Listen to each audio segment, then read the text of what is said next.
Hello guys, today I've got REDMI Buds 8 Lite and I'm going to show you how to create your own equalizer preset.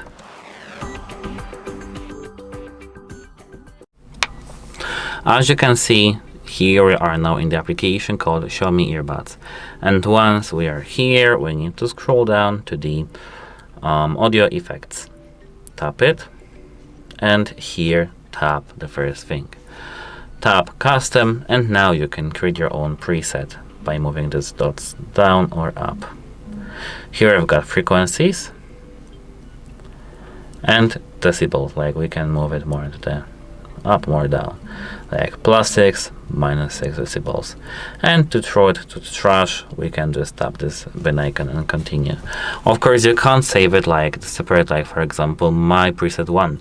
It will be just saved to the custom. Like for example, as you can see here, we have got it saved because I can switch it to some other, and now back again. That's it, goodbye.